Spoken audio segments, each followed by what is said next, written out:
Dawn in the Libyan desert arrived as a pale confession, the sun testing its courage against a horizon the color of unpolished brass. Sand lifted in thin veils off the flats and sluiced through truck tarpaulins, the grains finding seams the way cold finds bones. In a forward command van dressed in canvas and dust, a quartermaster captain drew a line with a pencil that kept breaking. The line connected a ship unloaded last week at Tripoli to fuel drums stacked under camouflage nets near a wadi outside El Daba. He measured the distance in truck hours and tire carcasses. Someone in the next tent spoke the word that would become the day's grammar. Verbrauch, consumption. Men who loved maps liked arrows. Men who loved engines preferred nouns with grease on them.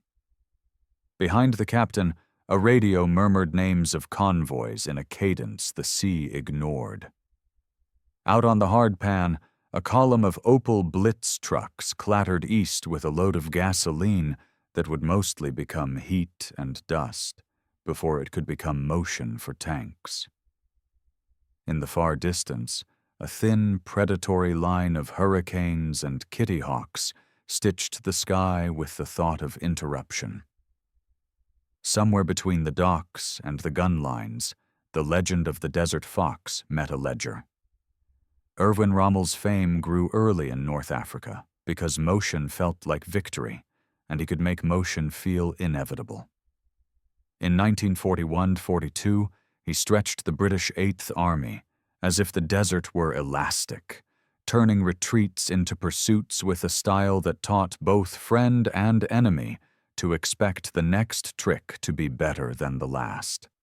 The Afrika Korps' panzer regiments learned to pivot on dust plumes, recon companies learned to read the wind like a map, and Italian Ariete and Trieste divisions, often maligned in shorthand, endured and contributed in ways that made shorthand dishonest. Yet every arrow on those campaign charts hid an asterisk. The farther east the arrow pointed, the more gas the arrow ate to keep itself an arrow. The Mediterranean, which on the map sits like a blue kindness above sand, did not behave kindly. Ships left Naples and Taranto with holds correctly calculated and arrived in Tripoli lighter by torpedo and bomb and fear, and what arrived then started the long march east, where trucks burned fuel to deliver fuel and wore out bearings delivering replacements for their own bearings. Malta existed the way a thorn does to a rider, small in size, large in influence. Royal Navy submarines and surface raiders, Swordfish and Wellingtons and Marylands out of the island's airfields turned convoy tables into ration books. Ultra-decrypts gave the hunters an unfairness the hunted would later preach about. Intelligence summaries let British staffs see what Italian convoy schedules intended before those intentions could become facts. Axis convoys adapted. Night runs, dispersion, faster escorts, but the math refused to be charmed.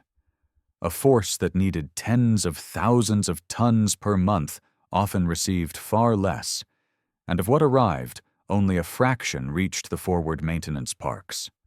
The last 500 miles over sand tore holes in the ledger. Tires split, springs sobbed, radiators asked for water that did not exist, and the desert collected interest in vehicles cannibalized to keep cousins alive. Rommel could outfox a brigade. He could not outfox multiplication. The early conquests masked the bill.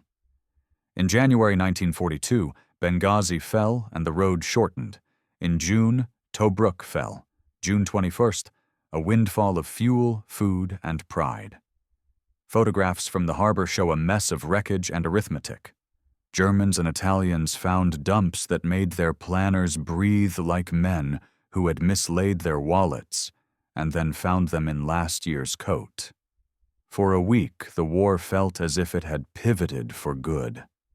columns refueled from captured drums, artillerymen stacked shells whose stenciled codes felt like a joke at the British expense, and messes ate British tins with curiosity. Then the calendar resumed its lecture. The Windfall's calories metabolized fast, the coastal shipping remained a gauntlet, and the road east lengthened again. First Alamein, July to early August, put a break where momentum had once been the best weapon in the bag. A thin line thickened under Auchinleck's improvisations. Minefields became sentences that took a long time to read. The Desert Air Force insisted daily that the sky belonged to the side that could afford its habits. The Afrika Corps did not forget how to maneuver. It forgot what a full jerry can felt like on the back of a truck that had not misbehaved in a week. Truck columns wrote the new scripture. A 3-ton lorry on a 600-900-mile round trip over corrugations that turned bolts into petitions delivered a fraction of what it carried at the start. Fuel burned to move fuel. Tires that had already died once in Italy died again, somewhere between Ajdabiya and the front, and were reborn as sandals for mechanics. Vehicle parks turned into hospitals without surgeons, rows of cannibalized frames where a donor axle saved 3 patients and condemned the donor to a quiet death near a palm that pretended to be a tree. The arithmetic mocked energy. For every ton delivered, 2 were burned to deliver it as the line lengthened. In staff diaries, captains wrote sums in margins and underlined them until the pencil wore grooves. The result was always the same: attack postponed or sized down to the inventory rather than the plan. Officers who had learned under fire to make a battalion look like a brigade now learned to make a fuel dump look like an offensive, and headquarters learned to pretend that barrels are courage if you stack them neatly enough. The British did not rely on pretense. They built. Railheads pushed forward. Depots were organized like patient organisms that eat chaos and excrete schedule. Pipelines crept under sand toward rail termini. Drums appeared where maps hinted they should before operations began. Montgomery, who arrived with a reputation for sermons, preached logistics as doctrine. He refused to chase Rommel when chasing meant starving later, and he refused to attack when volumes did not meet his math. By October 23, 1942, at Second El Alamein, he had assembled a ledger that could fund a plan. Artillery ammunition by the million, fuel lifted to forward refilling points in quantities that made staff smile despite themselves, replacement parts set aside as if trucks were men. The opening bombardment sounded like an accountant confident in his sums. Across the line, the Panzerarmee's gunners counted shells instead of targets. Tank commanders read their fuel gauges with the intimacy reserved for letters from home. Artillery on the Axis side fought with skill. Logistics fought with indifference. Between the two Alameins, a smaller battle stated the thesis plainly. Alam el Halfa, late August into early September 1942. Rommel attempted the familiar hook south of the Ruvaisat Ridge, a sweep to cut 8th Army out of its prepared positions. The plan asked fuel to behave like a subordinate. It did not. Columns that should have reached firing lines at dawn arrived at noon, coughing. British air interdiction, instructed by ultra and good reconnaissance, gnawed at the columns until their discipline frayed. Tanks that had been promised a day of work were asked to perform on an empty stomach. In the post-battle reports, numbers did not flinch. Tons consumed versus tons delivered. Vehicles lost not to enemy guns, but to a mechanical boredom the desert encouraged. Rommel called it off because battles end when the petrol promises stop being honored. In memoirs later, he would write with the frank bitterness of a man outmaneuvered by spreadsheets. Courage, as ever, was available. Fuel was not. SAS and LRDG raids, often celebrated in narratives for their spectacle, require a footnote in sober ink. They changed behavior. Strikes on depots and roadheads forced dispersion. Convoys moved at night because someone had taught moonlight to be kind. Vehicles idled in wadis through daylight hours, burning time if not fuel, because aircraft had taught daylight to be unkind. Each adaptation carried a cost. Night driving increased breakdowns and misrouting. Dispersion lengthened control lines and demanded more radio work that bled batteries and attention. Hiding supplies meant sometimes losing them to confusion. The last 500 miles, the phrase that quartermasters used with a mixture of pride and curse, turned from an engineering challenge into a sociological one. Men stopped believing that deliveries would arrive. Commanders stopped believing they could ask for everything they needed at once. Requests became triage. The desert listened and did not help. When Tobruk fell, its supply parks had offered temporary relief. When Benghazi could be used, distances inhaled.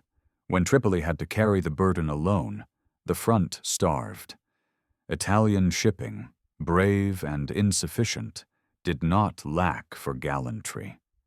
Convoys sailed under cover of coastal batteries and fighter sweeps. Destroyers spent their youth on escort that earned little music. But Malta's airfields and the Royal Navy's habits kept the water expensive. On some weeks, the harbors looked like proof that fortune existed. On others, they looked like commentaries about the futility of believing in fortune. Axis diaries record the alternate moods with the candor of tired men. Much arrived today. Perhaps we can move? Then 3 days later, bombs again.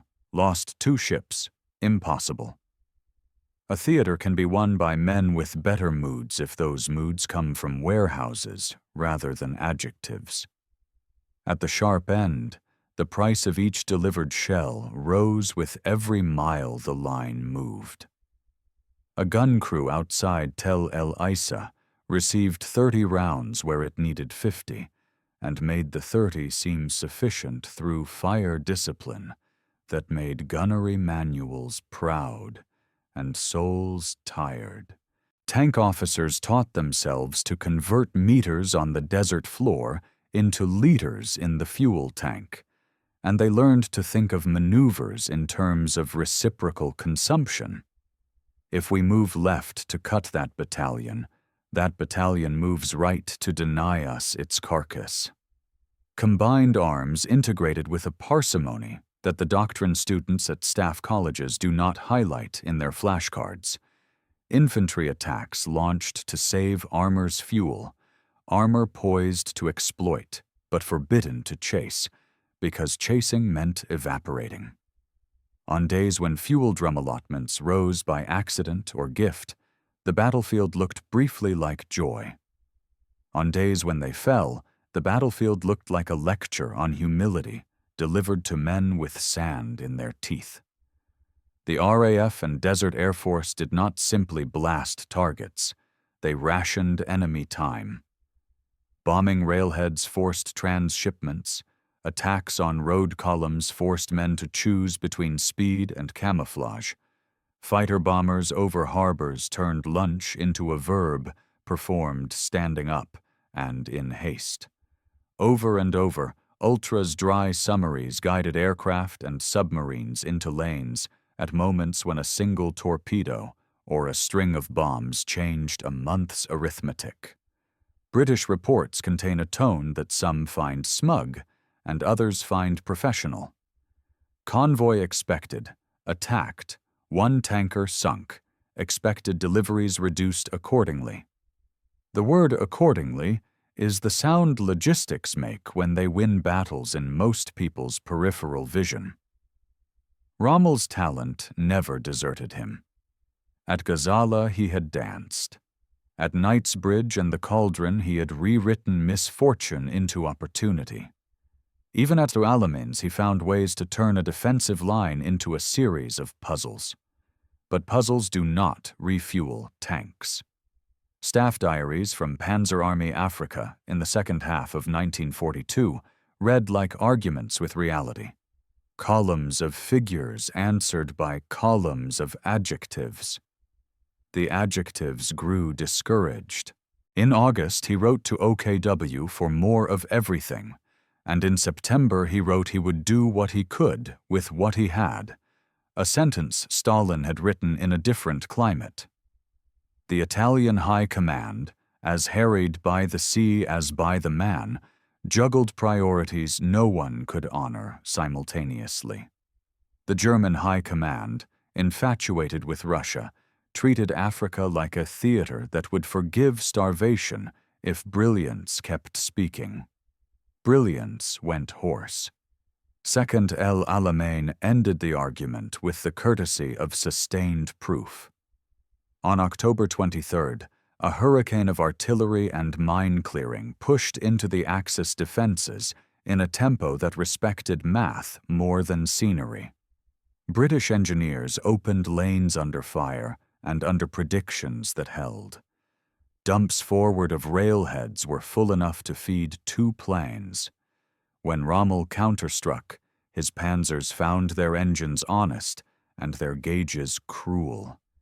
Counterattack points that had once felt like trapdoors now felt like chalk lines in wind. Montgomery traded lives for ground, but traded from a stockpile. Rommel traded lives for time, but traded on credit and at interest.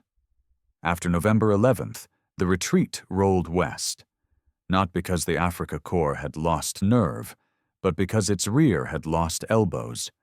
Trucks had no spares, tanks had no tracks. Men had no faith that a request written today would produce a drum tomorrow. The Eighth Army followed with patience, refueled by a system that had learned to write checks in pipelines instead of in promises.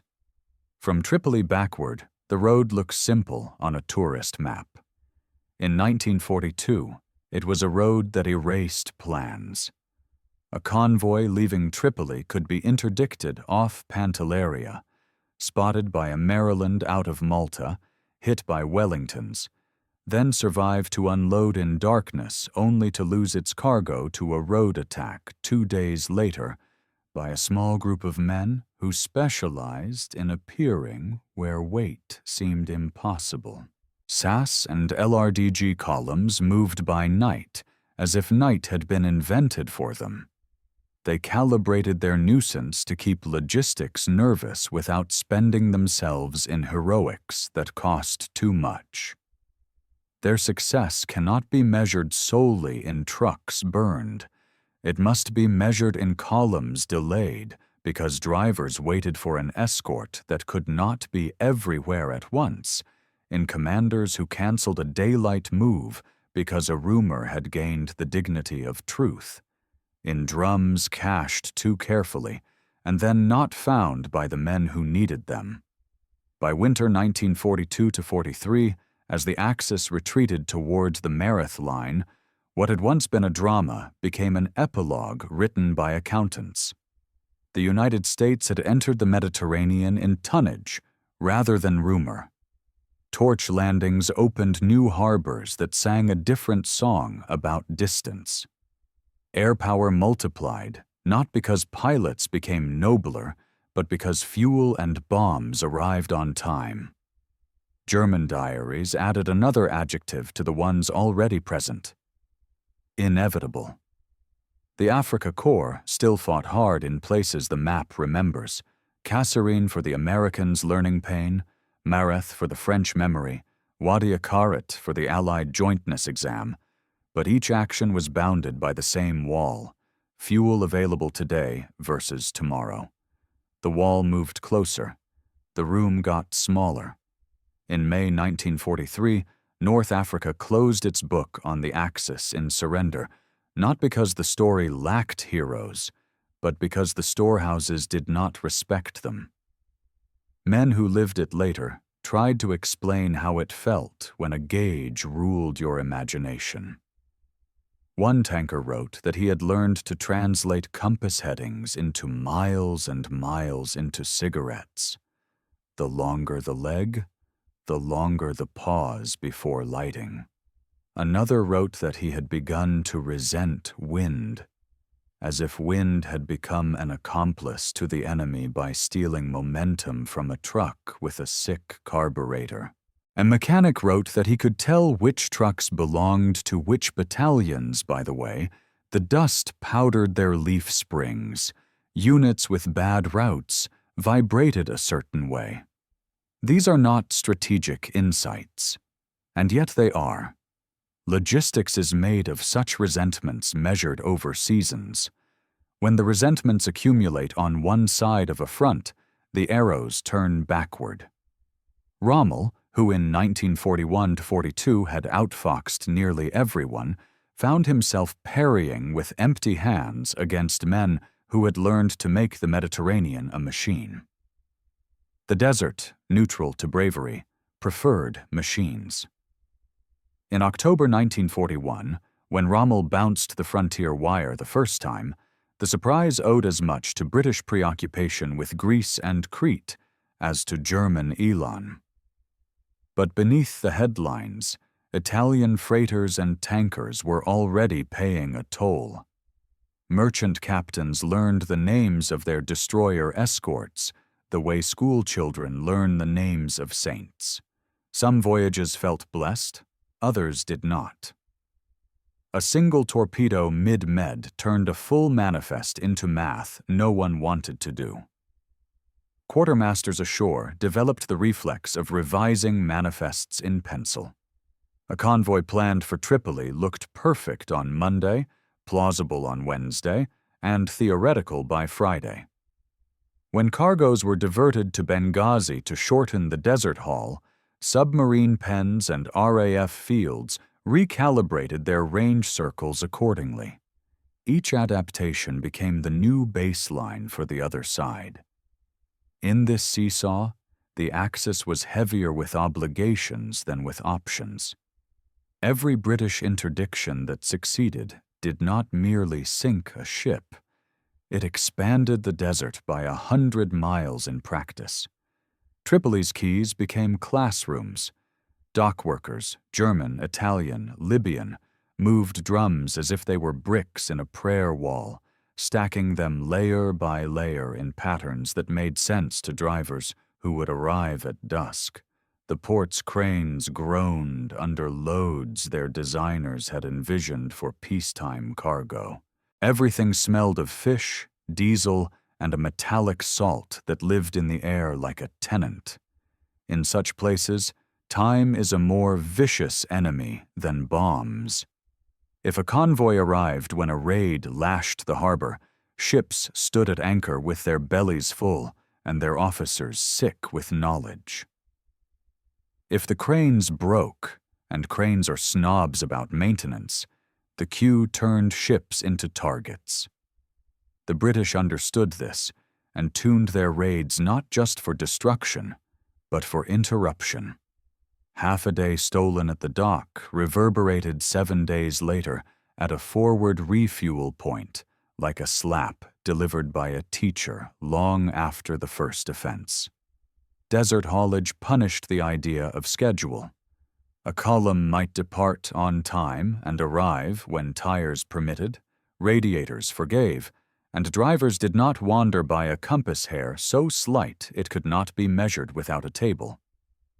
The map shows tracks. The desert shows suggestions.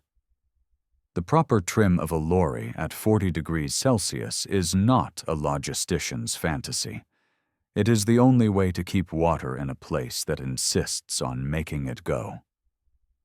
Drivers learned to carry rags for caps that wanted to betray them, to check air cleaners with a lover's attention, to listen for the hiss that means a tube has decided to test the company's patience.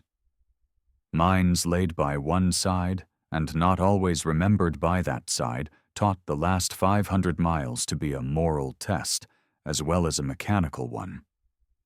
Night deliveries dodged aircraft, but embraced dunes that had opinions about torque. Every lesson paid for itself in men who arrived late with a new wisdom and men who did not arrive with no wisdom at all. Quartermaster files reduce romance to ledger lines. A panzer regiment needs so many tons of fuel per day to maneuver properly. An infantry division needs so many tons of food and ammunition to be cruel for 8 hours and competent for the next 8. Those numbers grow the farther from the railhead a unit operates. In North Africa, they grew like vines across the map, tangling cautiously planned operations into hedges that no one could push through without tearing doctrine. Rommel's staff calculated minimums. Reality delivered fractions. Where the British often had the luxury to say, "Not yet, double it, and then go," the Panzerarmee learned to say, "Now or never," and to pretend the extra 200 tons would arrive in the night on trucks that quietly kept a vow. Trucks, being honest, kept no vows. They kept schedules when they could, and coughed up complaints when they could not. The gap between minimum and actual became a place where courage died of boredom. Staff diaries often carried small, pained notations that said more than official communiques. Benghazi closed again. Typhus at the dumps. No rubber sleeves for water trucks, improvised from inner tubes. These are not the lines that launch memoirs, but they are the lines that sink offensives. Without rubber sleeves, a water truck leaks, and without water, a column waits, and a waiting column becomes a target. The SAS understood this obliquely. A handful of charges placed along a dump line at a wadi fork could force a reorganization that cost 3 days. The LRDG understood it as a philosophy. Harass not merely to burn, but to disarrange. Imagine logistics as a patio of plates balanced on dowels, and you have their doctrine. Flick this one. The wind will oblige you with the rest. Rommel's critics sometimes accuse him of strategic myopia, looking only as far as the next operational win. There is truth in that accusation, but it must be read in the light of a theater that punished long views by moving the furniture after you had drawn the room. His strength lay in squeezing what could be squeezed from the day, and at Gazala and up to Tobruk's fall, the day gave him rope, and he climbed. His weakness, which is everyone's, lay in believing that rope would grow by praising it. A letter to Berlin about shipping allocations and tanker priorities did not thicken convoys. A plea to Rome about fuel did not invent it. He built for speed what the sea required be built for stamina. B.H. Little Hart would later polish the myth. The desert had already marked the bill as due. British ultra is often described with reverence. Its effect here is simple. If you can read a man's diary while he writes it, you can meet him with appropriate generosity or violence. Decrypt summaries arrived at Middle East Command and later 8th Army HQ with the dry authority of a distant earthquake's seismograph. Convoy X departs Naples with Y tons fuel, estimated arrival date Z. To the Desert Air Force, that meant scheduling sweeps at the right sea lanes. To submariners, it meant parking patients under a likely route. To Montgomery's G4, it meant assuming that a period of Axis scarcity could soon be forced and shaping his buildup accordingly. Intelligence does not win wars by itself. It allows other virtues to be applied where they count. In North Africa, it made Malta worth the cost, and El Alamein winnable in the numbers. First, Alamein deserves more respect than it gets in popular memory, precisely because it looks like a pause. Auchinlec's defense stabilized after the stunning fall of Tobruk. He threw brigades and packets of artillery into positions that no one would call elegant, but everyone would call necessary, and the Desert Air Force worked itself to a thready exhaustion. Momentum, the Fox's best friend, met trenches dug in heat and stubborn men who had learned from Greece and Crete that the British Army could choose to hold when it needed to. Rommel probed, made dents, improvised. The line refused to narrate itself into collapse. Behind the line, British logistics practiced scales. The orchestra that would play in October was tuning in July. Alam el Halfa, then, was not a bold defeat, but a starving one. The Afrika Corps' panzers moved into arcs they knew by heart, and found that every arc demanded leaders they did not own. Fuel echelons delayed by air attack met units delayed by minefields.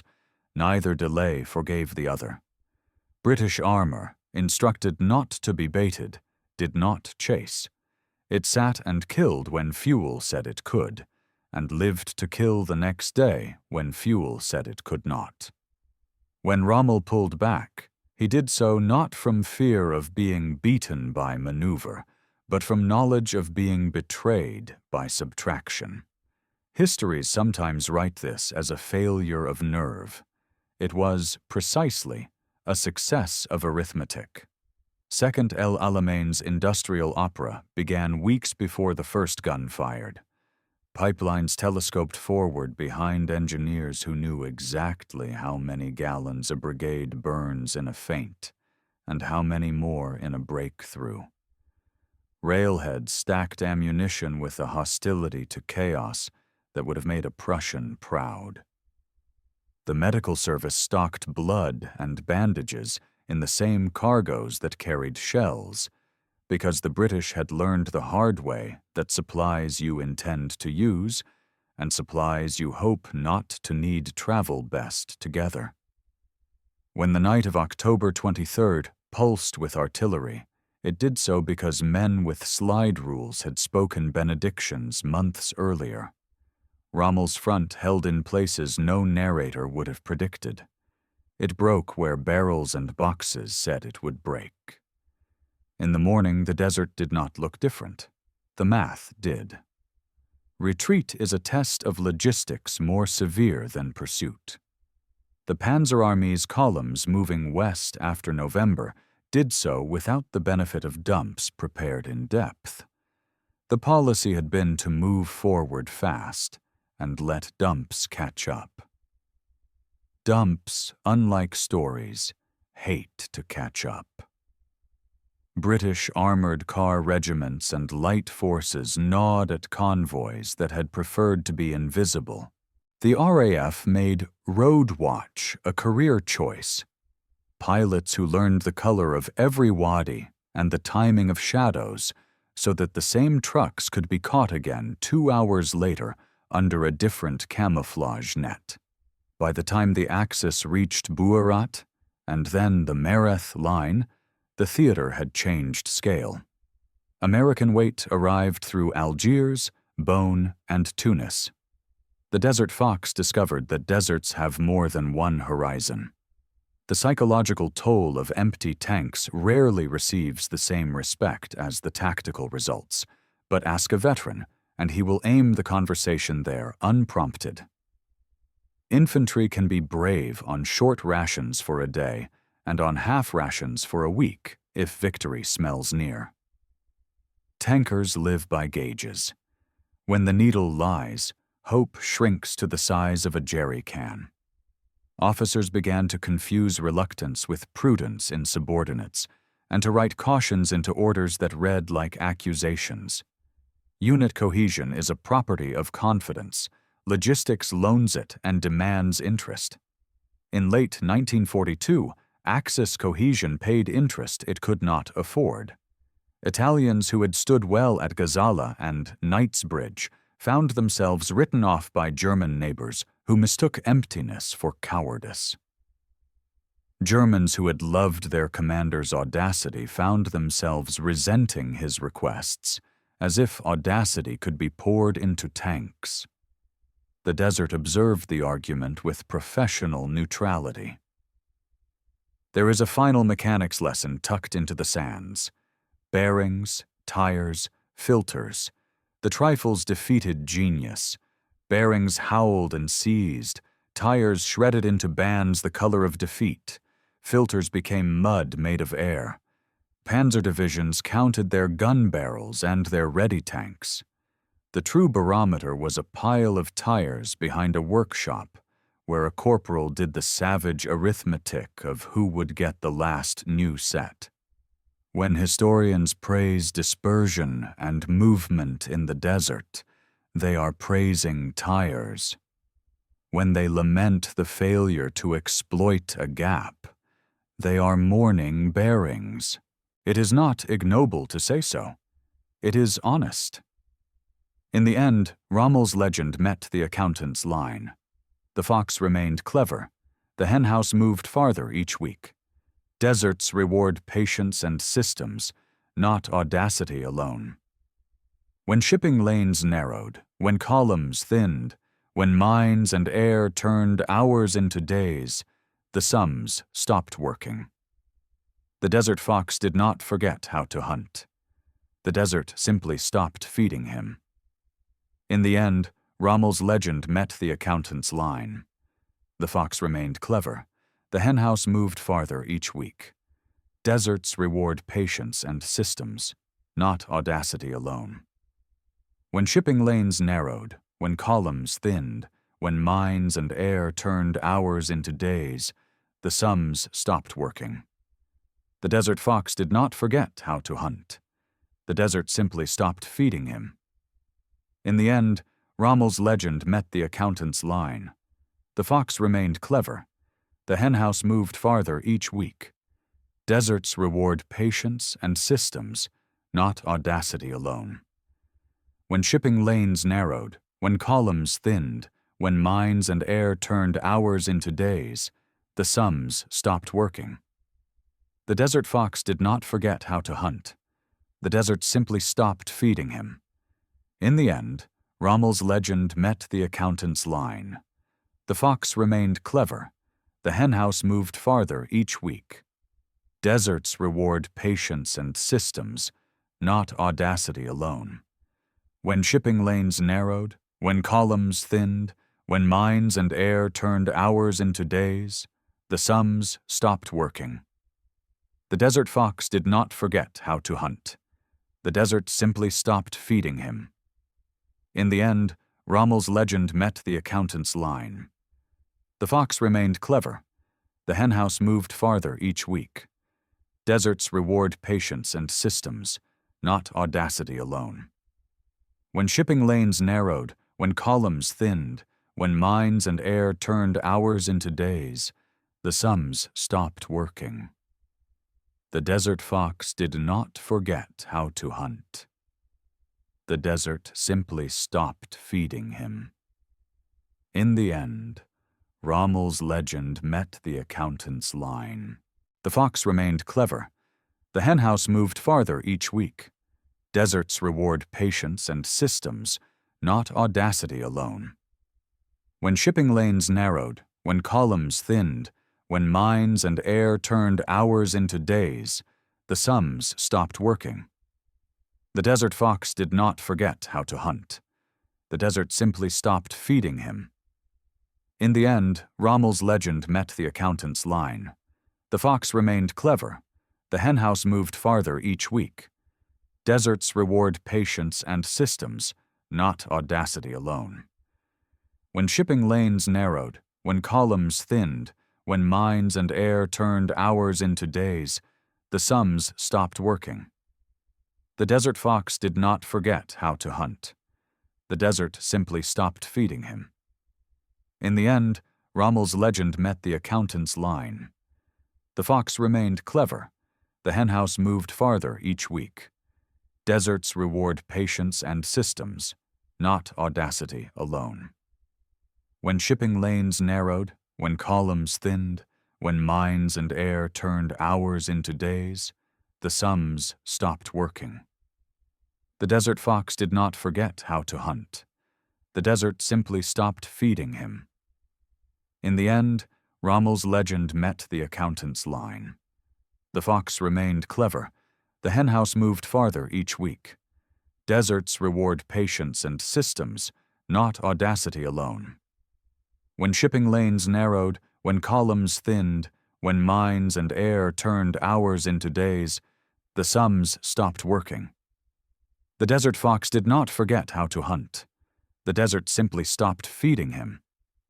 In the end, Rommel's legend met the accountant's line. The fox remained clever. The henhouse moved farther each week. Deserts reward patience and systems, not audacity alone. When shipping lanes narrowed, when columns thinned, when mines and air turned hours into days, the sums stopped working. The desert fox did not forget how to hunt. The desert simply stopped feeding him. In the end, Rommel's legend met the accountant's line. The fox remained clever. The henhouse moved farther each week. Deserts reward patience and systems, not audacity alone. When shipping lanes narrowed, when columns thinned, when mines and air turned hours into days, the sums stopped working. The desert fox did not forget how to hunt. The desert simply stopped feeding him. In the end, Rommel's legend met the accountant's line. The fox remained clever. The henhouse moved farther each week. Deserts reward patience and systems, not audacity alone. When shipping lanes narrowed, when columns thinned, when mines and air turned hours into days, the sums stopped working. The desert fox did not forget how to hunt. The desert simply stopped feeding him. In the end, Rommel's legend met the accountant's line. The fox remained clever. The henhouse moved farther each week. Deserts reward patience and systems, not audacity alone. When shipping lanes narrowed, when columns thinned, when mines and air turned hours into days, the sums stopped working. The desert fox did not forget how to hunt. The desert simply stopped feeding him. In the end, Rommel's legend met the accountant's line. The fox remained clever. The henhouse moved farther each week. Deserts reward patience and systems, not audacity alone. When shipping lanes narrowed, when columns thinned, when mines and air turned hours into days, the sums stopped working. The desert fox did not forget how to hunt. The desert simply stopped feeding him. In the end, Rommel's legend met the accountant's line. The fox remained clever. The henhouse moved farther each week. Deserts reward patience and systems, not audacity alone. When shipping lanes narrowed, when columns thinned, when mines and air turned hours into days, the sums stopped working. The desert fox did not forget how to hunt. The desert simply stopped feeding him. In the end, Rommel's legend met the accountant's line. The fox remained clever. The henhouse moved farther each week. Deserts reward patience and systems, not audacity alone. When shipping lanes narrowed, when columns thinned, when mines and air turned hours into days, the sums stopped working. The desert fox did not forget how to hunt. The desert simply stopped feeding him. In the end, Rommel's legend met the accountant's line. The fox remained clever. The henhouse moved farther each week. Deserts reward patience and systems, not audacity alone. When shipping lanes narrowed, when columns thinned, when mines and air turned hours into days, the sums stopped working. The desert fox did not forget how to hunt. The desert simply stopped feeding him. In the end, Rommel's legend met the accountant's line. The fox remained clever. The henhouse moved farther each week. Deserts reward patience and systems, not audacity alone. When shipping lanes narrowed, when columns thinned, when mines and air turned hours into days, the sums stopped working. The desert fox did not forget how to hunt. The desert simply stopped feeding him. In the end, Rommel's legend met the accountant's line. The fox remained clever. The henhouse moved farther each week. Deserts reward patience and systems, not audacity alone. When shipping lanes narrowed, when columns thinned, when mines and air turned hours into days, the sums stopped working. The desert fox did not forget how to hunt. The desert simply stopped feeding him. In the end, Rommel's legend met the accountant's line. The fox remained clever. The henhouse moved farther each week. Deserts reward patience and systems, not audacity alone. When shipping lanes narrowed, when columns thinned, when mines and air turned hours into days, the sums stopped working. The desert fox did not forget how to hunt. The desert simply stopped feeding him. In the end, Rommel's legend met the accountant's line. The fox remained clever. The henhouse moved farther each week. Deserts reward patience and systems, not audacity alone. When shipping lanes narrowed, when columns thinned, when mines and air turned hours into days, the sums stopped working. The desert fox did not forget how to hunt. The desert simply stopped feeding him. In the end, Rommel's legend met the accountant's line. The fox remained clever. The henhouse moved farther each week. Deserts reward patience and systems, not audacity alone. When shipping lanes narrowed, when columns thinned, when mines and air turned hours into days, the sums stopped working. The desert fox did not forget how to hunt. The desert simply stopped feeding him. In the end, Rommel's legend met the accountant's line. The fox remained clever. The henhouse moved farther each week. Deserts reward patience and systems, not audacity alone. When shipping lanes narrowed, when columns thinned, when mines and air turned hours into days, the sums stopped working. The desert fox did not forget how to hunt. The desert simply stopped feeding him. In the end, Rommel's legend met the accountant's line. The fox remained clever. The henhouse moved farther each week. Deserts reward patience and systems, not audacity alone. When shipping lanes narrowed, when columns thinned, when mines and air turned hours into days, the sums stopped working. The desert fox did not forget how to hunt. The desert simply stopped feeding him. In the end, Rommel's legend met the accountant's line. The fox remained clever. The henhouse moved farther each week. Deserts reward patience and systems, not audacity alone.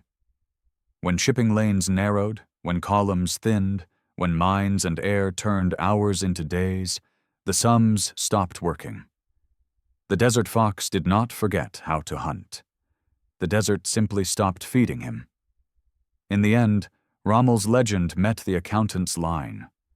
The fox remained clever. The henhouse moved farther each week. Deserts reward patience and systems, not audacity alone. When shipping lanes narrowed, when columns thinned, when mines and air turned hours into days, the sums stopped working. The desert fox did not forget how to hunt. The desert simply stopped feeding him.